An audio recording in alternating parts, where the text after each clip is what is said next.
So it's a few months into the school year, and you're finding yourself slipping further and further behind in one subject, or maybe more than one subject. What do? How do you decide what needs caught up, what you're just going to throw out, and how, most importantly, how do you prevent it from happening in the future? So before we get into this, I want to be sure that we're working on the same definition about behind. Often hear people say there's no behind in homeschool. And I always want to qualify that because there is behind in the definition, your student is not working at a level you think they should be by age or grade, whatever, which is the case with one of mine. Math, he's not where I thought he would be because he legitimately needed me to slow down the pace. Then there's the behind. Oh, let me say that I don't think they're behind because you're meeting your students' needs, and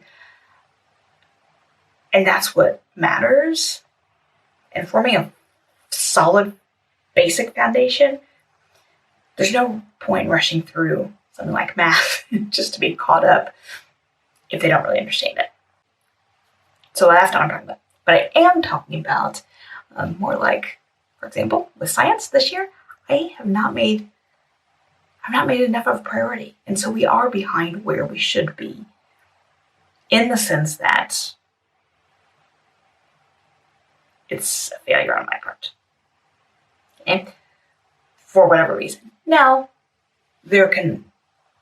I say failure because for me it really is, but there can also be legitimate reasons like sickness. We had some sickness that caused a huge bump in our road. And so that threw off about a week of school. And we're still kind of recovering from that. There are, things like that.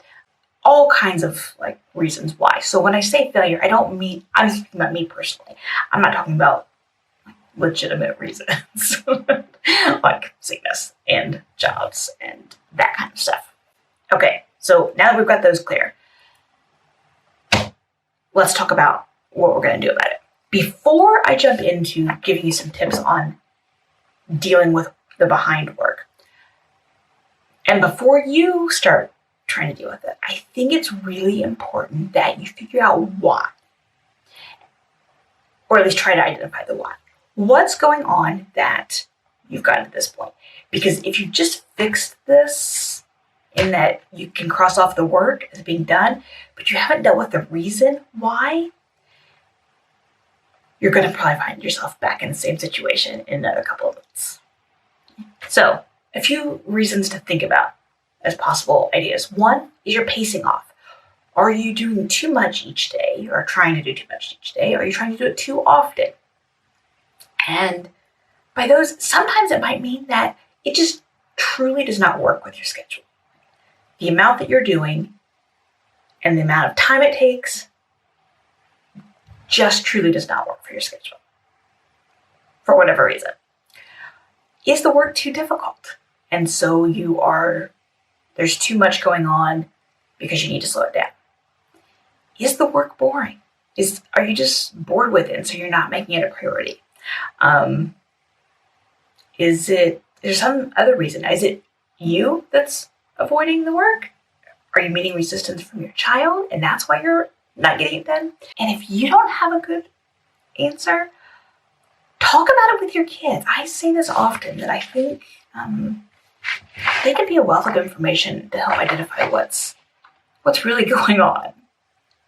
Their perspective may not be right, but it may give you something. Talk to your husband, talk to a friend, brainstorm it out.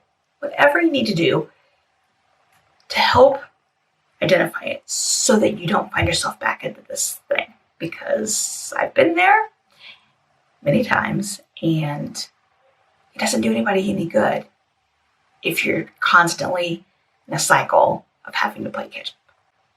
Okay? So that's that.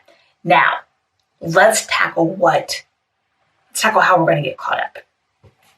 The first thing I would do, make your list, however that is, and let's look at what is really on there. Is there anything that is on your list that you just don't want to do or you don't need to do? So, for example, is there a read aloud?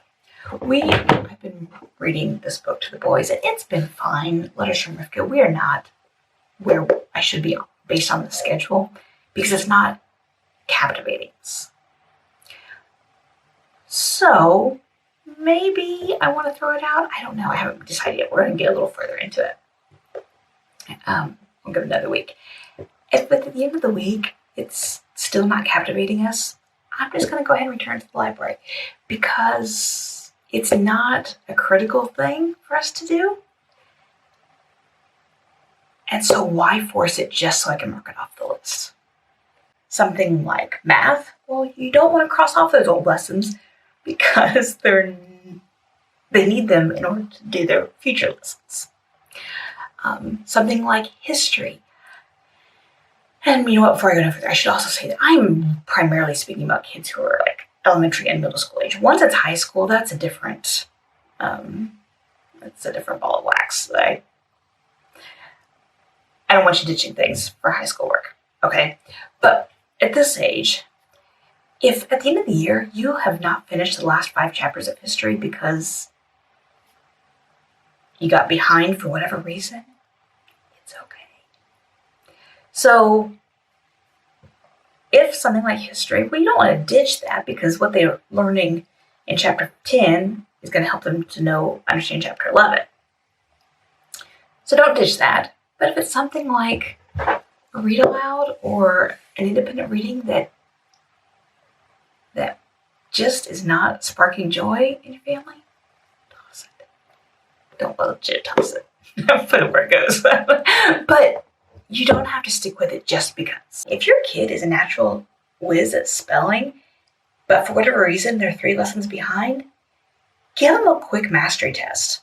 If they know the material, don't make them do the entire lesson.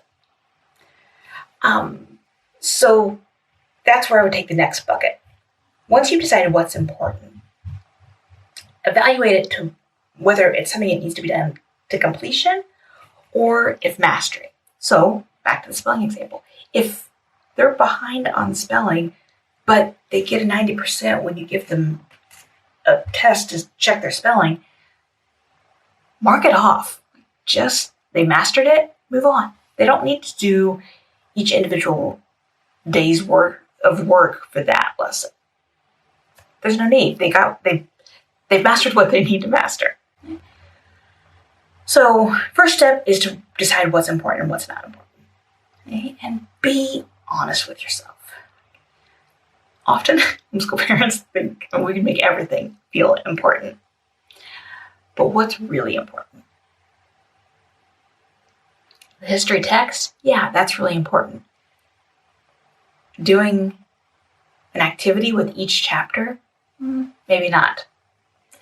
Or reading 3 extra picture books to go with your story of the world, maybe just 1 will suffice.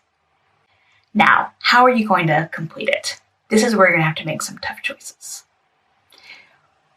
You can add more time to your day, but you risk burnout. Or you can shift things down later into the school year to make time now, but that may mean making sacrifices about what you learn later on. How are you going to make it work? So maybe you do an extra 15 minutes of math each day, and a normal lesson takes 30 minutes. So every 2 days, you'll have caught up on a lesson, for example. However, you do need to be really careful with how you add more time, not only so you don't cause burnout overall, but that you're able to keep your kids' attention well, that they're not just completing things for the sake of completion. My preference is to add a short amount of time and then shift things. Now, I have one tip that I want to throw in right here. And I've talked about this before, but I really think it's a wise thing to plan to be behind. Meaning, it happens to the best of us. No matter how strictly we run our homeschool and how everything seems to go perfect, it's going to happen sometimes. So what I do in my calendar is that every 6-ish weeks, and it just kind of depends on how things fall, I plan a catch-up day. Now, maybe a catch-up afternoon would be enough for you. What I usually do, I make it a Friday, and we just plan that anything that's behind on that day, we're going to spend a little extra time marking those things off. Now, and I like to do it on a Friday because that way if we get caught up by lunchtime, then it feels like a treat to have a long weekend. If that day comes and we don't need it, then I make a decision. We either take the whole day off or we just keep going to what the next thing is.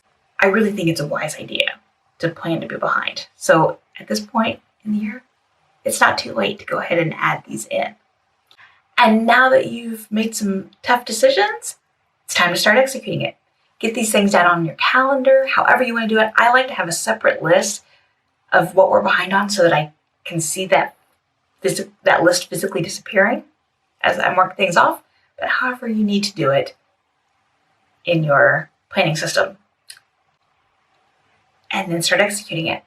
And again, don't forget about those questions. Think about why you are in this situation. And let's make a plan to deal with that so that this is less likely to happen again soon. I'll see you over the next video.